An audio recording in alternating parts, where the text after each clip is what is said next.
State election commission ఈరోజు ఒక circular జారీ చేయడం జరిగింది. ఈ సర్క్యులర్ ప్రకారం స్థానిక సంస్థల ఎన్నికలు త్వరలో రాబోతున్నాయి అనేది అర్థమవుతుంది. అంటే 2021లో స్థానిక సంస్థల ఎన్నికలు జరిగాయి. 2026 ఏప్రిల్ వరకు కూడా గ్రామ పంచాయతీల్లో సర్పంచులకి, మున్సిపాలిటీలు, మున్సిపల్ కార్పొరేషన్లకు సంబంధించి ఇంకా పదవీ కాలం ఉంది. అయితే ఈ 2026వ సంవత్సరంలో స్థానిక సంస్థల ఎన్నికలు జరగాల్సి ఉన్నటువంటి నేపథ్యంలో సర్క్యులర్ జారీ చేయడం జరిగింది.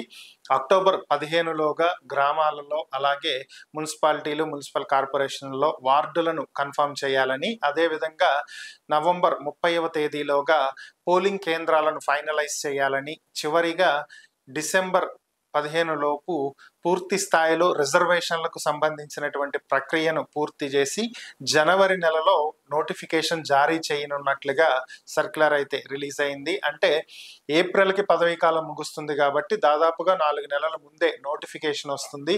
జనవరి 2026న స్థానిక సంస్థల ఎన్నికలకు నోటిఫికేషన్ వస్తే ఫిబ్రవరి లేదా మార్చిలో ఎన్నికలు జరిగేటువంటి అవకాశం కనిపిస్తుంది. ఎన్నికలు జరిగిన వెంటనే నెక్స్ట్ ఫలితాలను కూడా విడుదల చేస్తారు. సో పంచాయతీల్లో అయితే ఎన్నిక జరిగిన రోజు సాయంత్రమే కౌంటింగ్ అయిపోయి ఆ రోజు ఈవినింగ్కే తెలిసేటువంటి అవకాశాలు ఉంటాయి.